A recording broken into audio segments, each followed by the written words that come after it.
خانقاہ ربانیہ نقشبندیہ روحانی معالج پیر مفتی احسن محمود نقشبندی صاحب۔ انتہائی واجب و احترام سامعین و سامعات،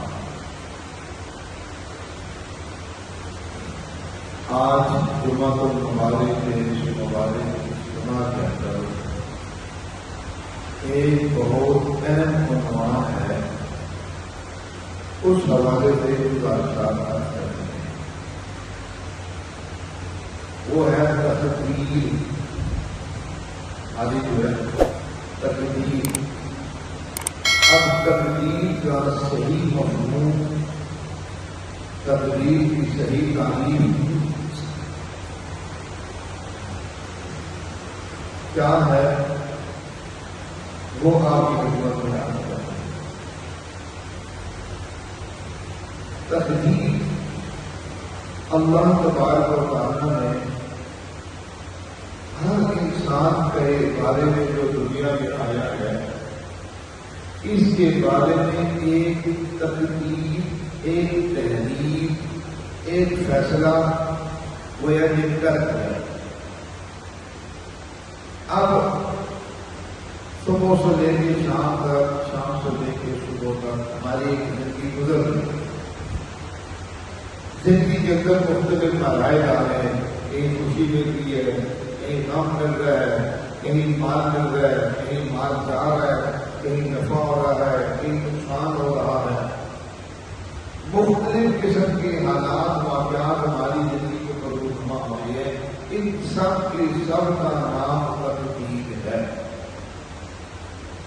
اور وہ یہ تقدیر ہمارے بارے میں لکھی جا رہی ہے۔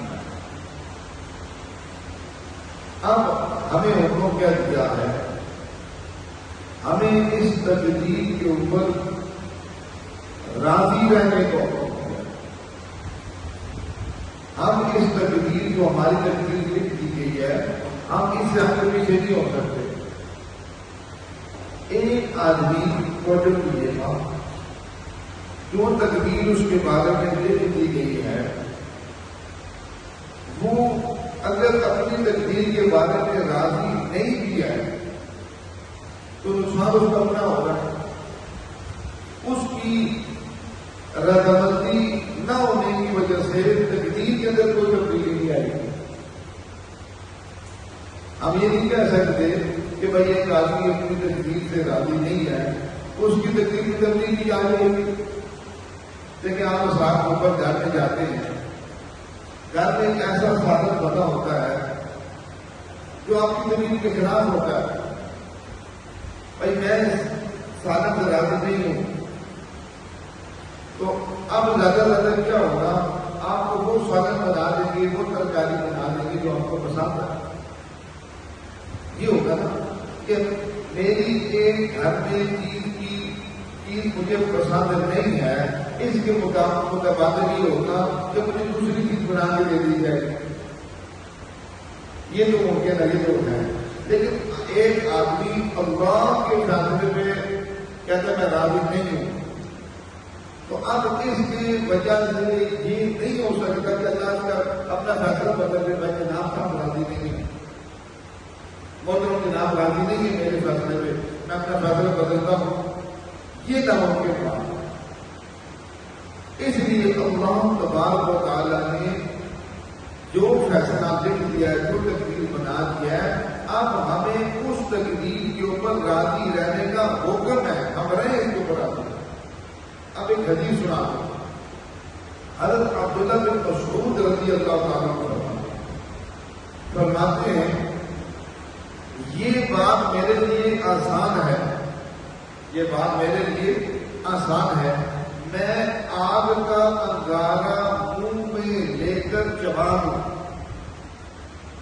یہ توجہ کیجیے کہ بڑی اہم بات ہے کہ یہ بات میرے لیے آسان ہے کہ آگ کا انگارہ میں لے کر اس کو منہ میں چبا دوں۔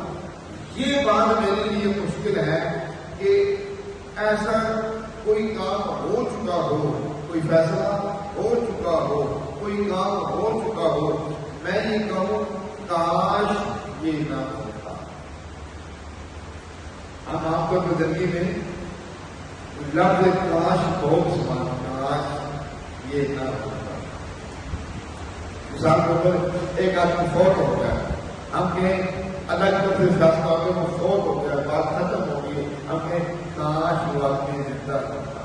فرمایا یہ جملہ کہنا میرے لیے ان پہ انگارہ رکھنے سے بھی زیادہ تھا, یا وہ جو ابھی فیصلہ نہیں ہوا اس کے بارے میں کہا جا رہا ہے کاش ایسا ہو جائے, کاش میں وزیر اعظم بن جاؤں, کاش میں صدر بن جاؤں, کاش میں ملک کا بادشاہ بن جاؤں. یہ فرمایا جو کام ہو چکا اس کے بارے میں کاش کہنا, یا اللہ ہونے والے کے کام کے بارے میں کاش کہنا, فرمائیے انگارہ رکھنے سے بھی زیادہ سخت ہے. سامعین محترم, یہ جملہ ہم اپنی زندگیوں میں بہت استعمال کرتے ہیں. کاش ایسا ہوتا, کاش ویسا ہوتا, کاش یہ نہ ہوتا, کاش وہ نہ ہوتا. اس لیے یہ لفظ کاش کہہ کر ربی لفظ کاش کہتا ہے گویا کہ وہ اظہار کر رہا ہے اس بات کا کہ میں اللہ کے فیصلے میں راضی نہیں ہوں, یا مجھے اللہ کا فیصلہ پسند نہیں ہے, اس لیے تو کاش کر رہا ہے. اگر اس کو اللہ کا فیصلہ پسند ہوتا, اللہ کے فیصلے پہ راضی ہوتا, اور یہ بات کبھی نہ کہتا, یہ بات اس کے منہ سے کبھی نہ نکلتی. تو اس لیے تقدیر کا مفہوم, تقدیر کی تعریف صحیح معنوں میں کہ جو اللہ تبارک و تعالیٰ نے میرے آپ کے بارے میں جو تقدیر لکھ دی ہے, جو فیصلے لکھ دیے گئے ہیں, ہمیں ان فیصلوں کو مطمئن ماننا ہے اور اس کے مطابق چلنا ہے, اس پر اپنی رضا کا فیصلہ کرنا ہے. اس لیے اس کے علاوہ ہمارے پاس کوئی چارہ کار نہیں. ہمارے ہاں جادو, جنات, بندش اور نظر بد کا شافی علاج قرآن و سنت کی روشنی میں کیا جاتا ہے.